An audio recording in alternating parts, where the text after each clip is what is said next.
नेवली जी, मैं ये पूछना चाहता हूँ कि नागपुर और विदर्भ को अगर अभी देखा जाए तो हमारे नागपुर की भी परिस्थिति और विदर्भ की भी परिस्थिति, ओवरऑल अगर बेरोजगारी को देखा जाए तो बेरोजगारी आज भी वैसी की वैसी है। सरकार कांग्रेस की आ गई या फिर बीजेपी की, बीजेपी के मैनिफेस्टो में था कि नए डेवलपमेंट आएंगे, अभी एक तरफ स्मार्ट सिटी बनने जा रहा है, तो इसका विदर्भ के जनता को और नागपुर के जनता को क्या वाकई में फायदा होगा? सच्ची तो बात यह है कि आज विकास के नाम पर हम विकास करने जा रहे हैं, ये और हम बेरोजगारी खत्म करेंगे, ऐसे कई सरकार अभी तक आई है, सारे लोगों ने बोला है। और वही अभी जो नई सरकार आई, यह भी वही बातें दोहरा रही है। लेकिन हम अगर अंदर में झांके तो ये बात स्पष्ट होती है कि सरकार की तिजोरियां जो है वो विकास का नाम लेते हैं, लेकिन सारी प्रशासकीय खर्च में ही सारी तिजोरी का पैसा खर्च होते जा रहा है। हम 100 रुपये सरकार को टैक्स देते हैं तो उसमें 73 रुपया कर्ज प्रशासकीय खर्च के ऊपर जाता है, 20 रुपया जागतिक बैंक का जो कर्जा है उसके ब्याज के ऊपर जाता है, बचा 7 रुपया। तो 7 रुपया हमारे गांव तक आने में कितना पैसा आता है हम सबको मालूम है। राजीव गांधी ने बोला था उसके मुताबिक 15% ही रकम गांव तक पहुंच पाती है। ये देखा जाए तो हमारे पास विकास के लिए 1 या 1.5 रुपए के ऊपर में आता नहीं है। यह आज सारे देश की, सारे राज्यों की परिस्थिति है, उसमें ही हमारा विदर्भ भी उसी में आ रहा है। और आज हमारी सरकार अभी बोला है उन्होंने कि हमें 5,000 करोड़ रुपया फिर से विकास के लिए हमें कर्जा लेना पड़ेगा, और उसके ऊपर से फिर और कर्जा लेने के बाद 7वां वेतन आयोग लगाने की सिफारिश हो गई है। और वो केंद्र के साथ साथ अगर राज्य को लगाना पड़े तो हालत इतने गंभीर होने वाले हैं कि वेतन देने के लिए ही पैसा नहीं है तो विकास के लिए क्या बचेगा, यह बड़ा भारी प्रश्न चिन्ह है।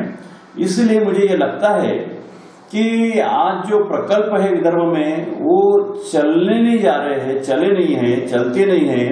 और नए प्रकल्प आने की तो बात ही छोड़ो, क्योंकि यहाँ नए प्रकल्प विदर्भ में आना ही नहीं है, क्योंकि यहाँ की बिजली इतनी महंगी है कि दूसरे राज्य, सब देश के जितने भी राज्य, उससे सबसे ज्यादा बिजली हमारे महाराष्ट्र में महंगी है, हमारे विदर्भ में महंगी है।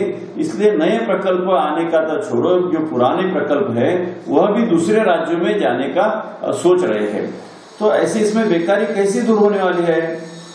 यह तो सिर्फ बात करने के लिए है।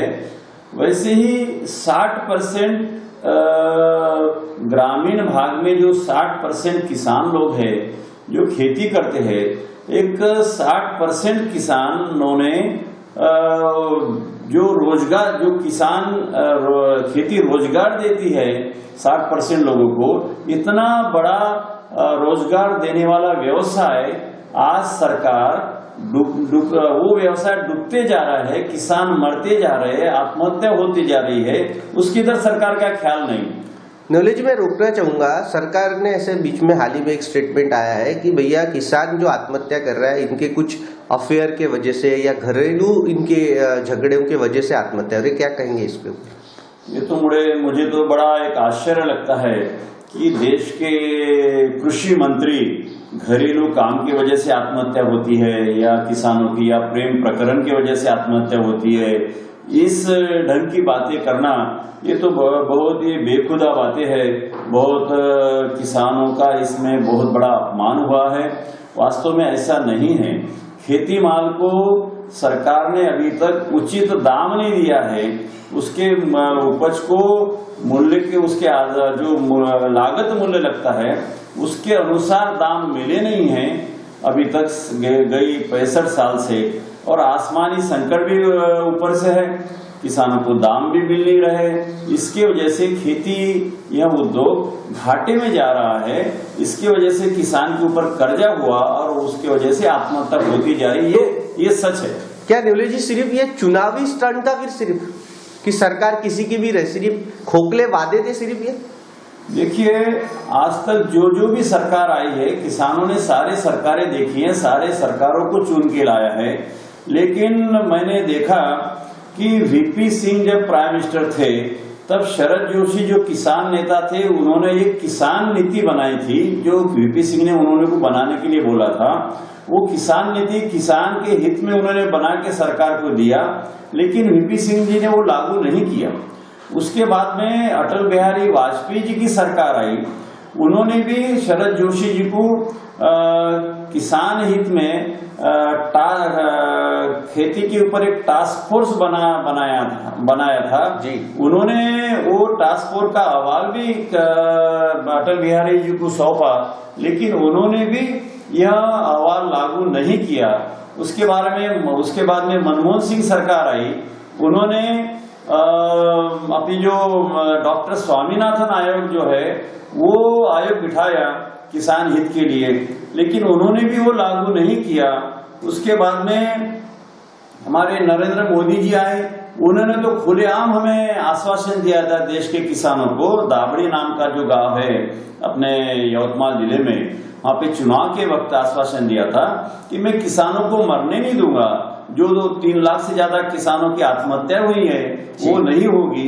उस गांव में 9 किसानों ने आत्महत्या की थी। उस गांव में जाके चाय पे कार्यक्रम पे मोदी जी ने कहा था कि मैं किसानों के हित में डॉक्टर स्वामीनाथन आयोग लागू करूंगा।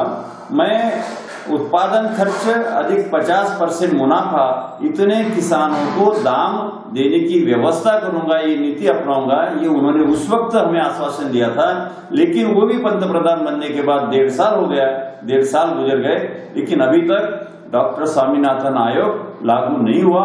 किसान के हित में कोई बात आज तक लागू नहीं हुई है। इसके अलावा एक सुप्रीम कोर्ट में किसान संगठनों ने एक याचिका, जनहित याचिका दायर की है, तो उसमें तो ये डॉक्टर स्वामीनाथन आयोग लागू करने के बारे में तो केंद्र सरकार ने वहां पे स्पष्ट निवेदन दिया है सुप्रीम कोर्ट को कि हम यह आयोग के मुताबिक उत्पादन खर्च अधिक 50% जो मुनाफा है, इतने वाजबी दाम हम दे नहीं सकते, ऐसा निवेदन केंद्र सरकार की ओर से दिया गया है। यह भी न्यूज हम अभी सुन रहे हैं। ये तो बहुत ही शर्मनाक बात है हम सारे किसानों के लिए कि कोई सरकार किसी की भी हो, लेकिन किसान हित की नीति कोई बनाना नहीं चाहता है। जी नेवले जी, बहुत बहुत धन्यवाद।